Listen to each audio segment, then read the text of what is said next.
This podcast is brought to you thanks to the generous support of Whistler Blackcomb, leaders in delivering adventure. Our business is busier this year than we've ever been in 22 years, which is exciting, but it comes, of course, with huge challenges. And then there's been, many years of off and on of I used to get excited when one person would book one of our trips. And so, it was like a little celebration, but there's many times when I was like, what the hell am I doing? This is ridiculous. Up until fairly recently, frankly. Welcome to Delivering Adventure. This is the podcast that explores what it really takes to share adventure like a pro, with your friends, your family, and as a profession. My name is Chris Capio, and I'm coming to you from Whistler, British Columbia. And I'm Jordy Shepherd, recording from Canmore, Alberta. After a lifetime of working extensively in different parts of the adventure guiding industry, Chris and I have teamed up to launch this podcast. In each episode, you will hear top adventure guides, managers, marketers, and athletes share their best stories, advice, and trade secrets. The goal of this podcast is to share how you can take yourself and others farther from the mountains to the office and beyond. In this episode, we're joined by Chris Winter, who shares what goes into operating an international mountain bike tour company. Chris Winter is the owner and operator of the Whistler-based Big Mountain Adventures. Big Mountain runs mountain bike tours in 14 countries around the world, including in Norway, Iceland, Switzerland, Croatia, Greenland, Italy, Mexico, Morocco, South Africa, Peru, and Nepal. Chris started Big Mountain Adventures in 2001. The company has grown to support 3 full-time staff and 25 guides around the world. Chris joins us to discuss how he has built his company and how he has navigated some common challenges facing tour companies. He also shares some of the things that people might not realize that go into operating an adventure tour company. In addition to operating Big Mountain Adventures, Chris Winter is a Level 4 CSIA ski instructor, a Level 3 high-performance ski coach, a celebrated technical skier, and a sponsored Big Mountain skier who has been featured in magazines and films. Chris currently teaches steep skiing clinics at Whistler Blackcomb for Extremely Canadian. He's also the founder of Zero Ceiling, which is a non-profit that hosts disadvantaged youth on the slopes of Whistler Blackcomb. Chris also operates Braylorn Adventure Lodge, so he's a very busy guy. A quick reminder, if you haven't already done so, please make sure you follow the show and take a moment to rate and review it. Now, here is Chris Winter. Welcome to the show, Chris. Where are you right now?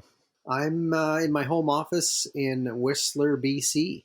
Cool. So can you tell us a little bit about your path into the adventure industry? I can. Well, it begins literally from the day that I arrived here on planet Earth. No, I was born into an adventurous family. Mom and dad and myself, and I have 2 brothers, and they were both high school teachers. My parents were, and they had this crazy idea in 1972 to bring a group of high school students to England and Wales on bicycles. And so, it's a fairly common thing to consider now, but back in the early 70s, it was a whole different kind of proposition. And, it was born from a pamphlet that they saw about cycling, I think in the Netherlands. And so they just decided on a whim, why don't we bring high school students to England and Wales to go cycling? And so back then it was kind of like cut off jeans, the white socks pulled up high with a pair of, running shoes.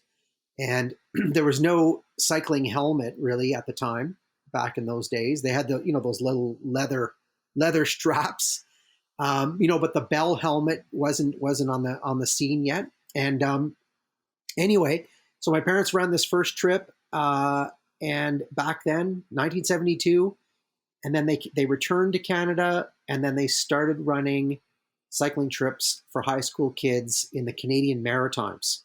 And so I was born in 71, and I was kind of dragged on these month-long camping cycling trips with high school students in the 70s. And so pretty, I just, they're crazy people. My parents are, because teaching is a huge challenge alone, but then adding on these month-long camping trips with kids is just a whole other level.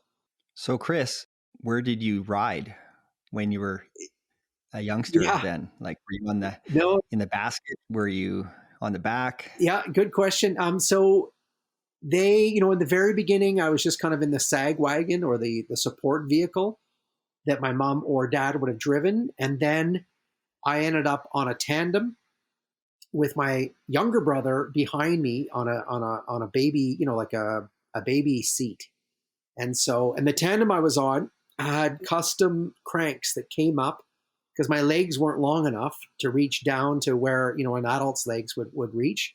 So I had like an extra chain that came up to reach my small legs. And so, yeah, I grew up. That was the very beginning of me and bicycles, was being on the back of this tandem with my dad, pulling us And along. helping out Yeah, pedal. exactly. Yeah, and I'd often put my feet like up on the handlebars and just let him tow the whole train along, and I'd eat candies. It's kind of how I started. Yeah. So anyway, to answer your question, my parents were very much adventurous people, and it was bikes and adventure and sharing the love of cycling with originally high school students. So that was the very beginning of me and adventure. And so how do you progress from that to where you are now?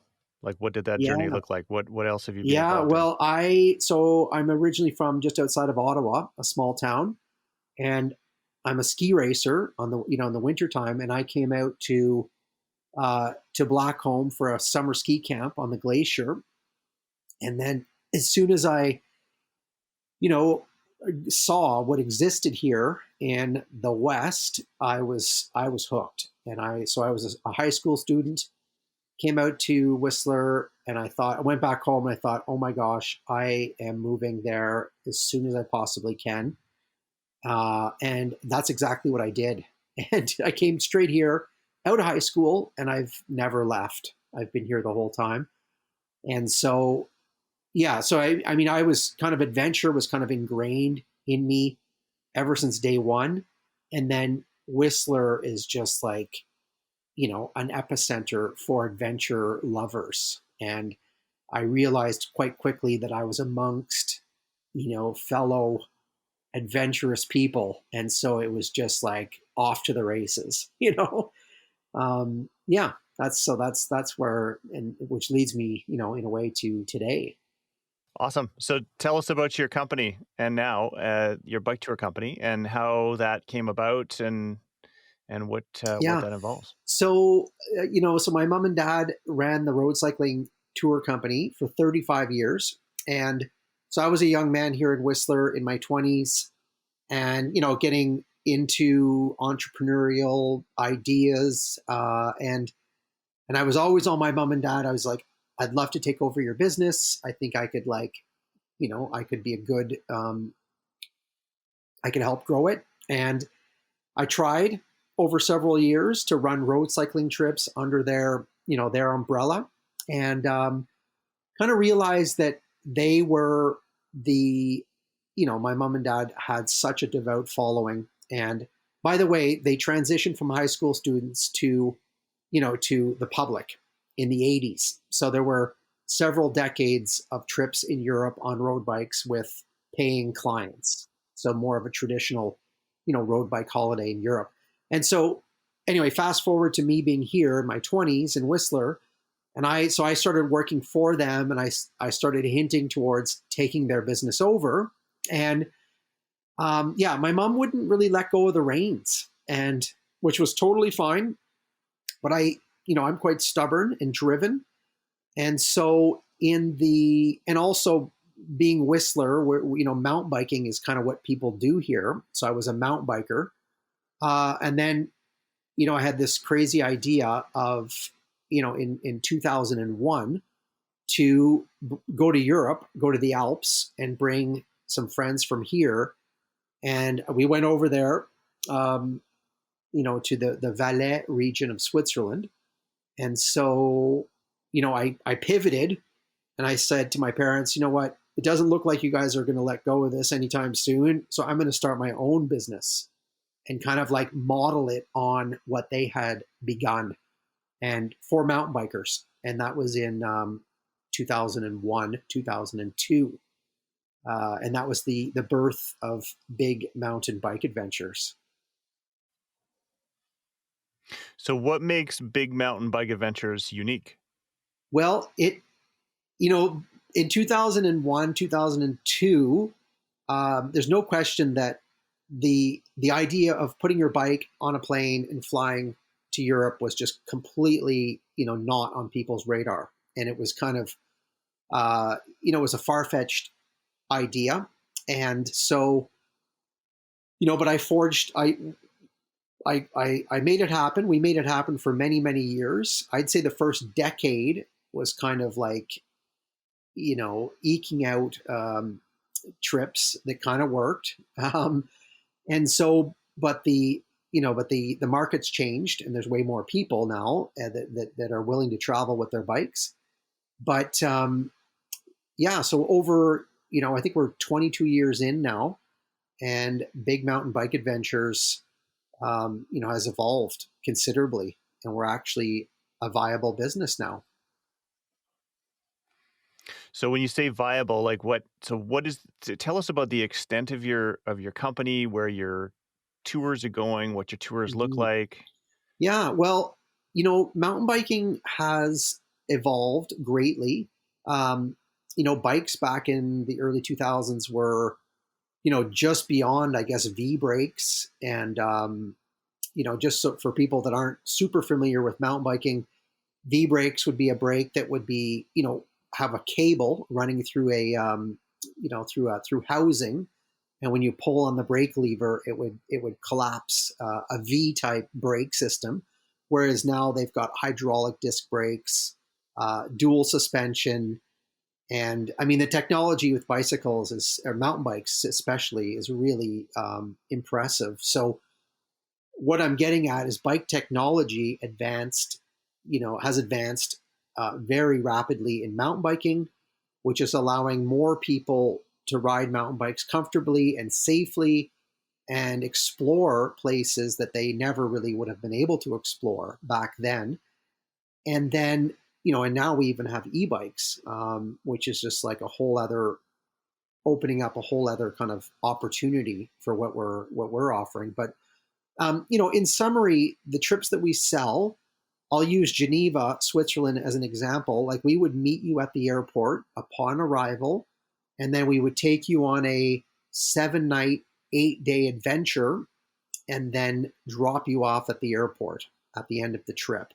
And in the middle, take care of accommodation, meals, guiding, wine tasting, cheese tasting, yodeling from the mountains, etc. And so, it's they're packages, and mountain bikers are historically, a lot of mountain bikers are kind of do-it-yourself type people. They love maps. They love kind of being out there exploring the terrain. But mountain biking, when you're out of your, local trail network, it requires kind of local knowledge, especially if there's language barriers involved also. So we kind of like put it all together and create, best trails, best cuisine, places to stay, and it's been a wonderful journey.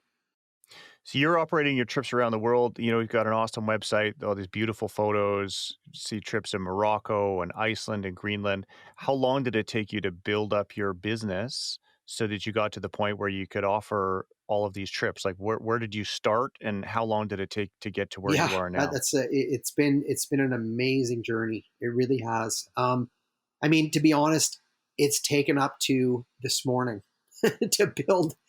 You know, literally every single day, every time I'm working and our team are working, we're always, looking to innovate, improve what we're offering, and it's a constant evolution, frankly. And so, in the beginning, bike like it always I don't know, I always circle back to bike technology. Like bikes were nothing like they are now. So we had to you'd have to push, pull, drag your bike up the mountains in the Alps. And in the very beginning, I mean, 22 years ago, I was a younger person and I was really more adventurous than I am now. So a lot of the early trips, it would be kind of like a toothbrush. You'd have your toothbrush on a backpack and you'd be heading off from hut to hut, in the Alps. And, even though it's kind of ironic that I live in Whistler, been in Whistler forever, but I was very drawn to travel. I love travel. So the first, easily 10 years of big mountain bike adventures, I was in the Swiss Alps every single summer, because it's just the network there, the lift network, the roads, the mountain huts, the trails. It's like a huge bike park and nobody was riding it. So coming from Whistler, which was, kind of 10 years ahead of the rest of the world on the mountain biking side. And then I went to Switzerland. I was like, oh my gosh, this place is built for mountain biking and nobody's doing it. So I spent a lot of time there and, running really, really cool trips. I mean, it was super fun, but basically just like my parents, I've never run this business, to make kind of naively. I was just driven by passion of travel, passion for riding bikes, sharing experiences, and the whole, financial side was never really the focus. And I think as a result, it's kind of like to create what I've created, you can almost not do it even with all the money in the world. Like it was built, one trip at a time, one client at a time that's come, on board, and then they tell a friend, and 22 years later, people are like, "Oh my gosh, I hear those trips are amazing," and people read and read about it, and so it's we've built it very much by running trips, good trips around the world. So what do your guests look like? Like typically what do they look like? What's their background? And more importantly, what exactly are they looking for when they come to you versus just going with like your parents' original company, which was to go road cycling as opposed to mountain biking? Yeah, well, it's I'm just trying to think of how to answer that question. I mean, first of all, the road cycling world and clientele is different than the mountain bike clientele.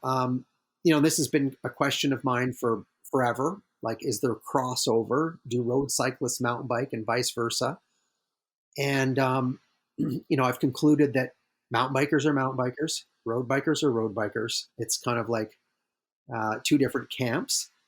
But our existing clientele now is like a 35 to 65-year-old, and probably more specifically, 45 to 65. There are some 70-year-olds. There's some, probably early 30s.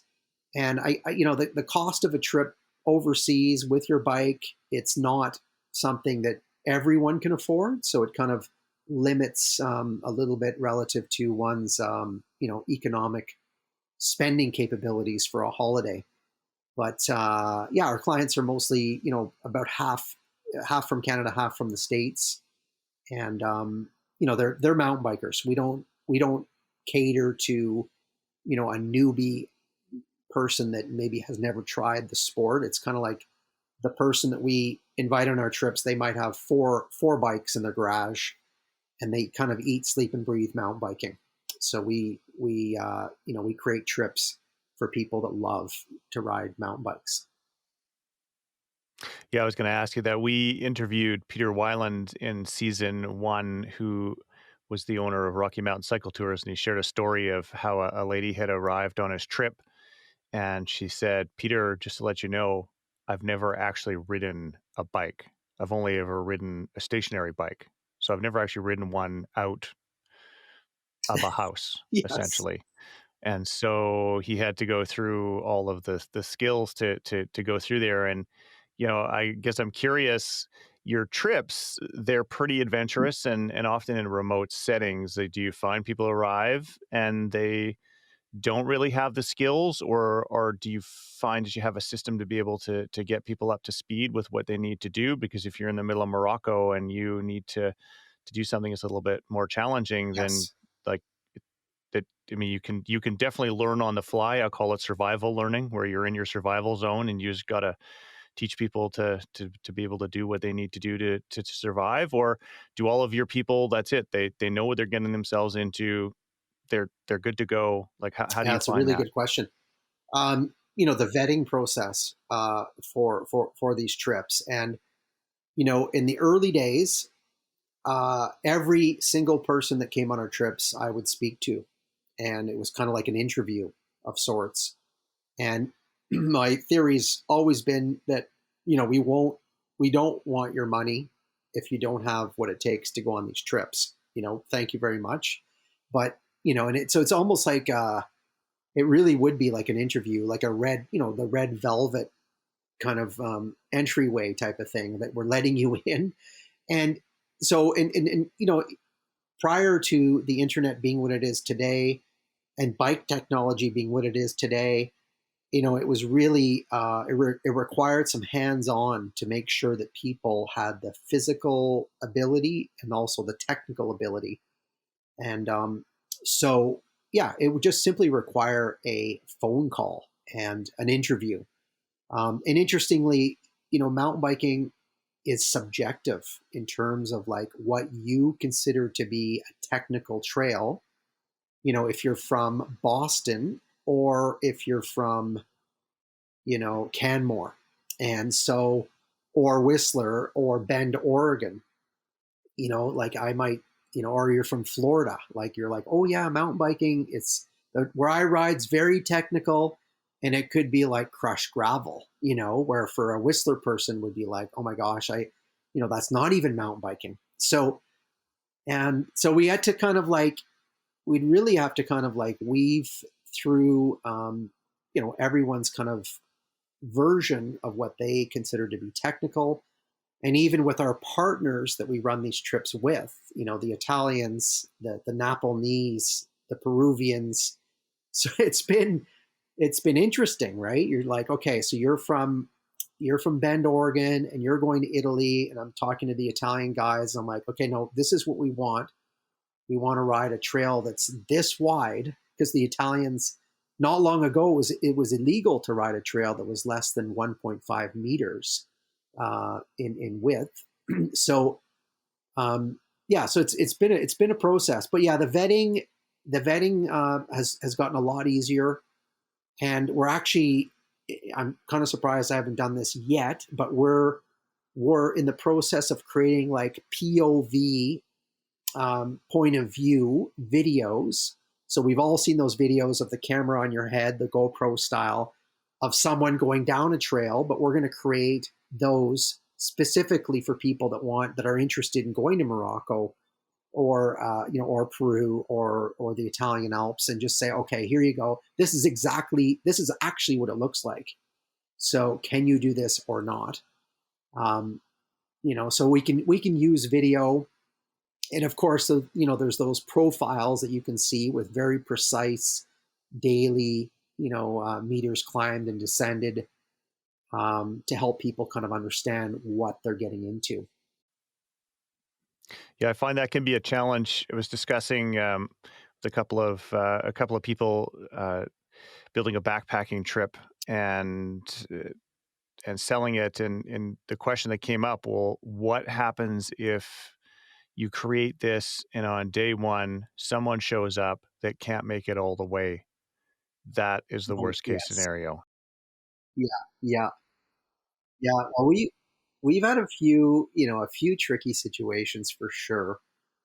And I must admit, I've learned to try to, add in a couple of buffer days at the beginning, where if you did have a problem, And then we've got the added, unlike hiking with bicycles, they can break down the mechanical. And so you could be fit and able technically to ride a mountain bike in that particular area. But if the bike breaks down, then we got to deal with that. And so the logistics can be challenging on these mountain bike trips. And for example, we're doing e-bikes are quite exciting for us in that you've got the pedal assisted technology. So unlike in the past where we'd run a 6-day trip and by day 2 or day 3 even the fittest person would be completely glassy eyed around the dinner table at night, just gassed.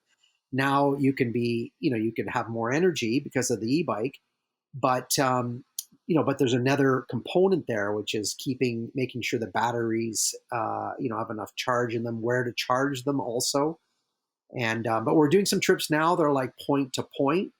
For example, one around Mont Blanc, so Switzerland, Italy, France. And if there's a problem, if someone doesn't feel well, if a bike breaks down, there's some challenging logistics of getting people to get them out of there, kind of thing. So I think for a lot of people that I've met, and maybe some people listening, the idea of running an adventure tour company looks like it would be a dream come true, right? Like you get to go out to all of these places and explore, and it looks a lot of fun, but there's a lot of work that goes on that people may not realize.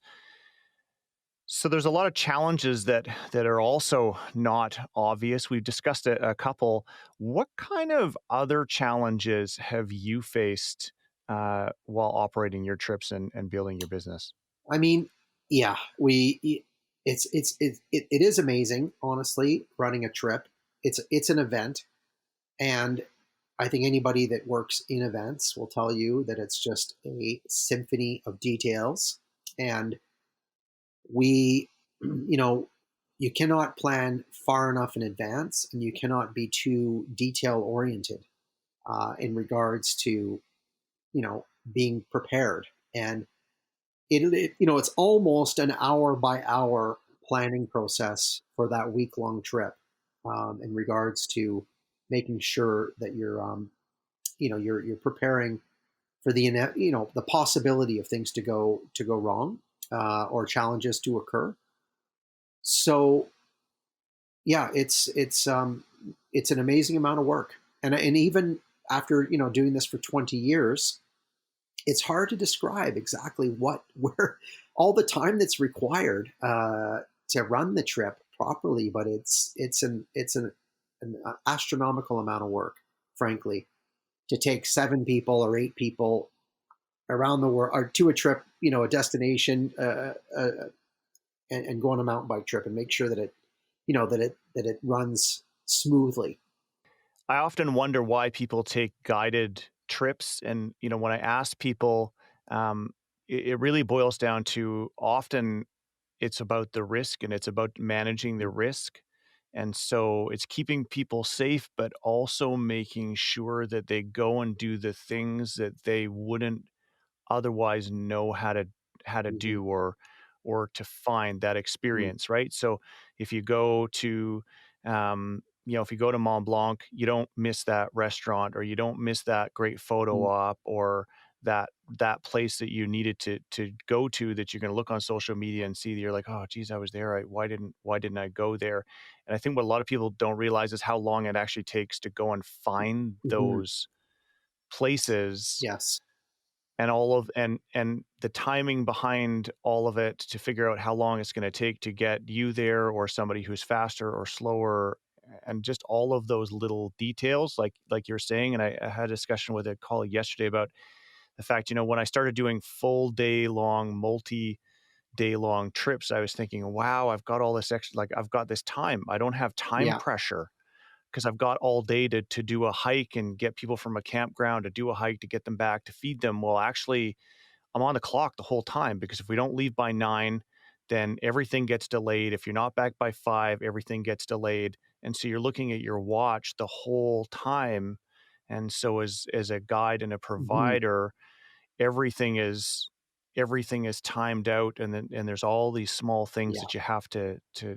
get done. Yeah. And you're looking ahead and thinking about things that could challenges that could occur, and trying to be ready for them before they do.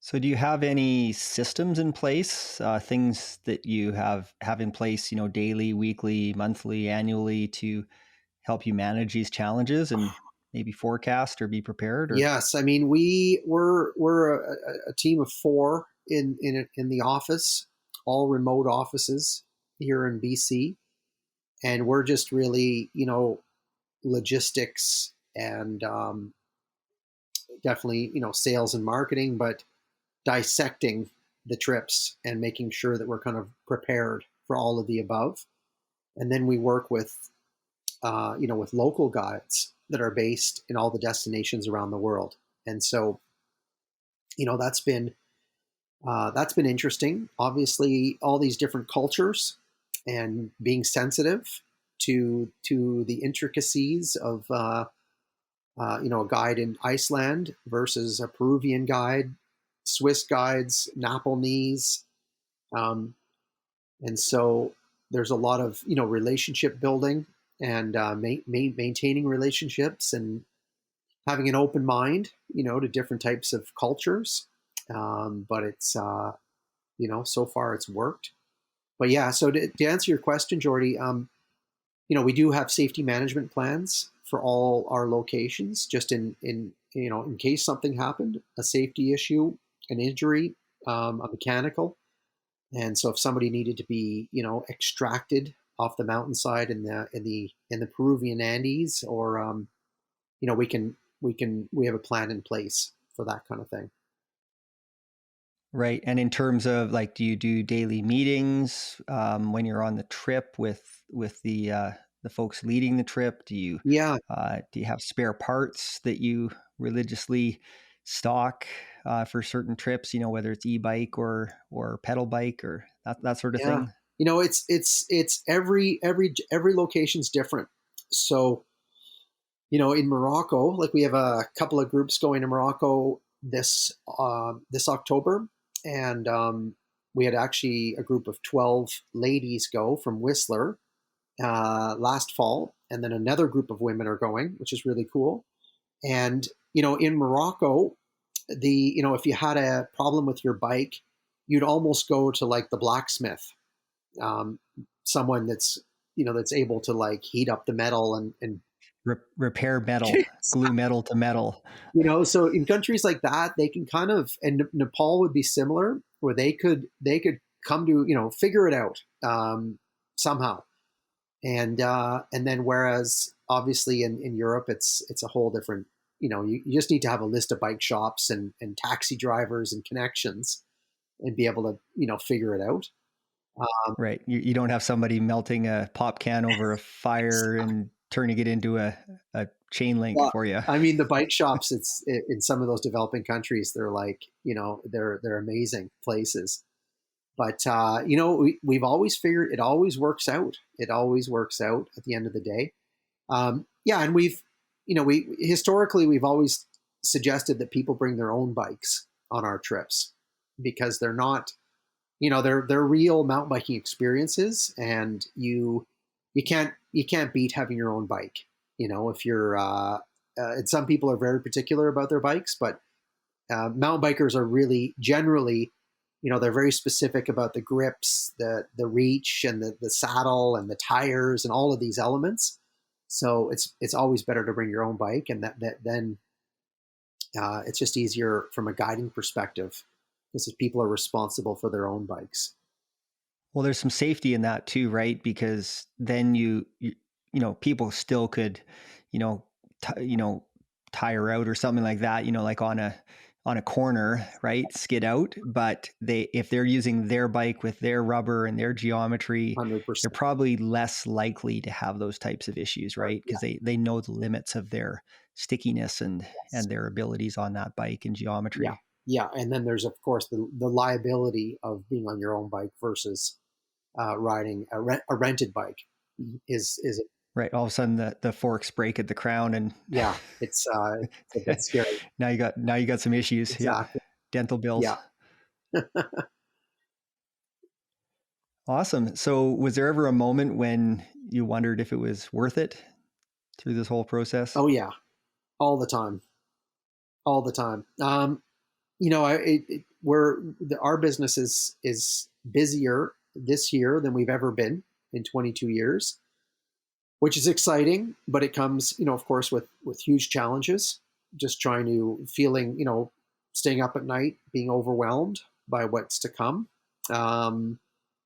And so, but then there's, of course, during the pandemic, we were like, it wasn't like our business subsided. It was like we were stopped. It was a big stop, obviously.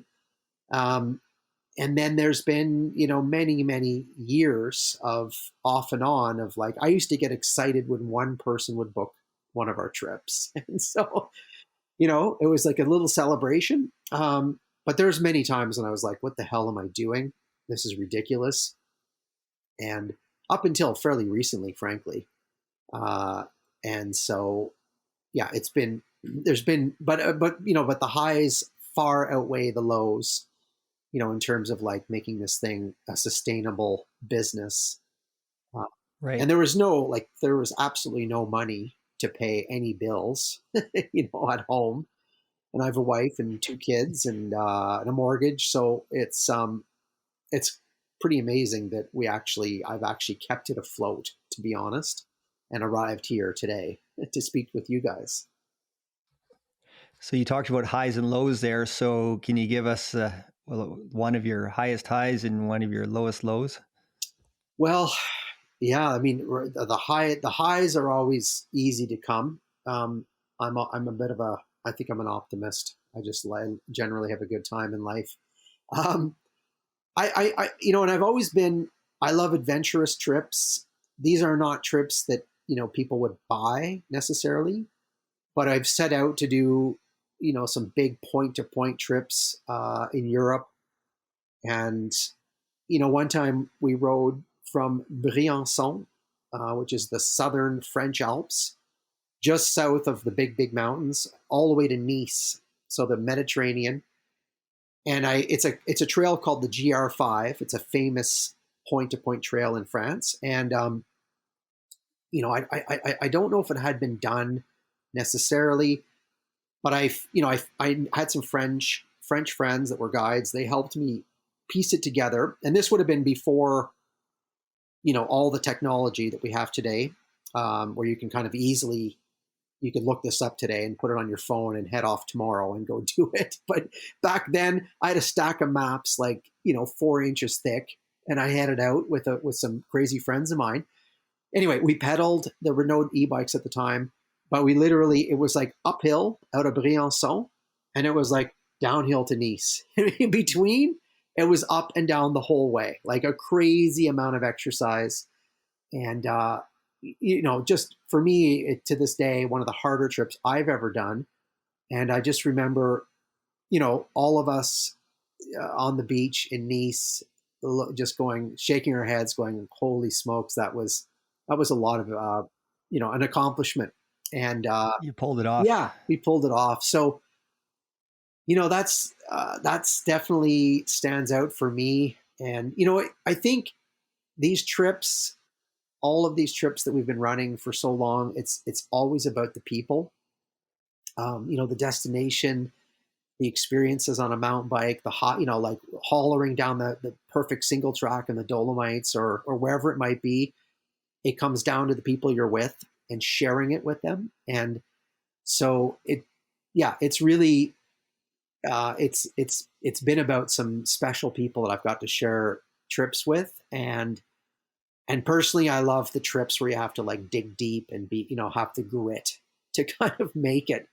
But I've gotten smarter over the recent years, and the trips that I'm selling are a little, I've turned the dial down a little bit on the high adventure level, knowing that not quite as constantly stressful. Yeah, I mean, people really they like to have a good time on their bikes, but they also like a bit of a holiday.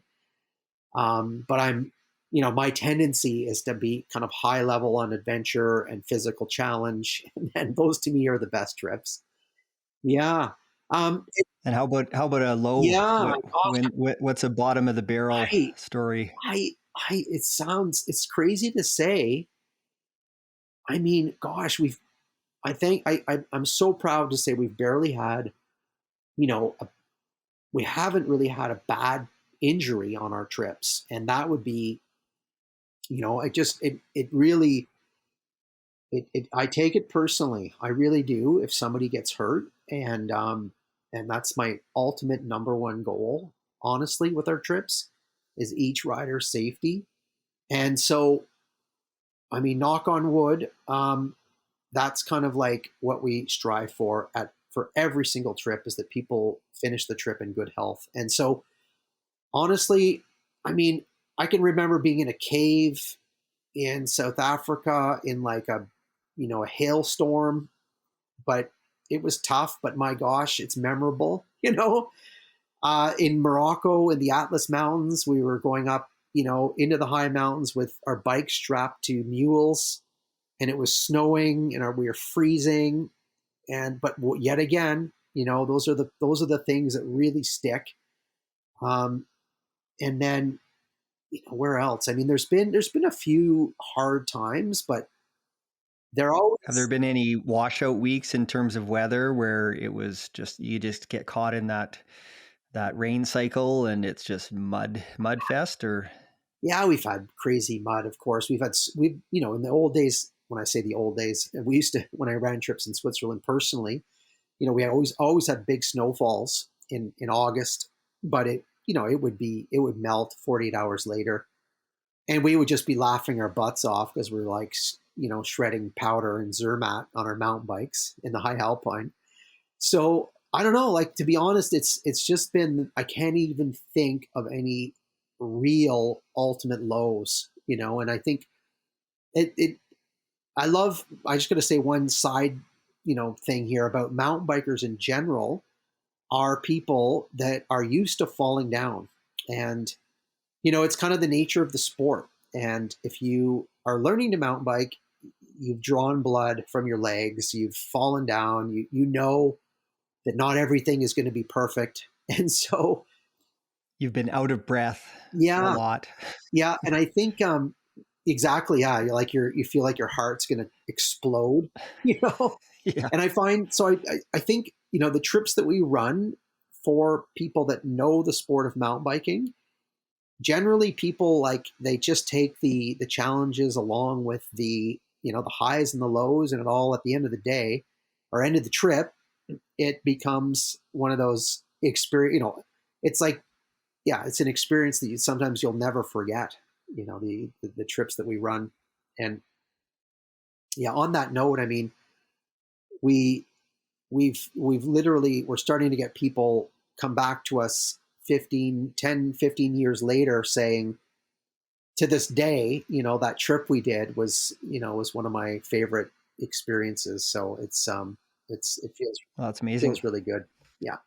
So on your website, you do say that the preparation for each trip starts when people book. Can you walk us through what goes on behind the scenes from that point when the booking comes in? Yeah. Well, we talked about the vetting piece. And so, right away, hypothetically, if you went onto our website and booked a trip to Aosta, we would reach out and ask you to complete a survey that we have that asks questions like, what kind of bike do you ride? Where do you live?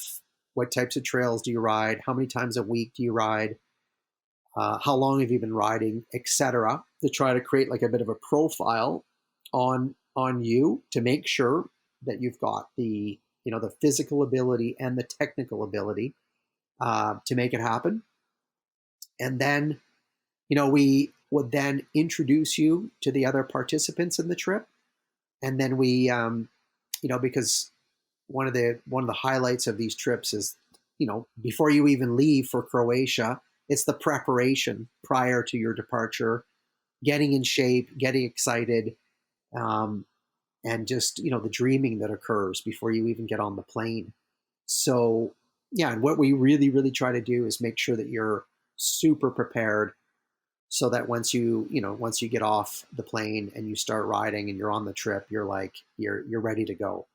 And not from just your bike and your physical, but, all of the elements of travel. So we kind of, we've got a really super detailed, we call it the trip prep guide. And it's like it's a detailed PDF that goes through all things from, currency to drinking water and safety elements. And these are documents that we're constantly working on to help you get prepared for where you're going. And we really try to create a community with the participants in the group. And that's, so yeah, it's kind of like bringing you into the family, getting you ready for the trip that lies ahead. Nice. So, for people out there that might be listening that think that they would like to start their own tour company, what kind of mindset would they Yeah. need? What worked for you? Well, I would, I mean, it just to build a travel company. I guess even if it was like something that you were offering in your backyard or around the world, I think it's like any business. It just requires a lot of grit and and passion and the ability to just keep forging ahead and working against the odds. Um, and of course, there's a business plan and making sure that what you're proposing makes sense in terms of the market, the financial viability, etc. So it's like, yeah, it's just making sure that what you're starting makes sense that way, and then you have to be very tenacious um, and dedicated to actually make it happen, because it's but I don't know, it's like any business. You need to fight, to make it happen, to get it off the ground, and that there's no exception with a tour business. It requires a lot of passion. Yeah, if it was easy, everybody'd Yeah, do it. exactly. Yeah, and it's funny. Yeah, I instruct quite a bit for Thompson Rivers University for their adventure studies program, which is a combination of learning guiding skills and getting introduced to all that instructional side of things in the outdoors, Yeah, and then in the water environment and the mountain environment, et cetera. But then there's also a business component to it as well. And it's been interesting for me over the decades that I've been involved with that program and helping instruct it. Like I was in Nova Scotia in Kejimkujik National Park, and I booked a canoeing day with my yeah, wife a couple falls ago, just on a personal trip.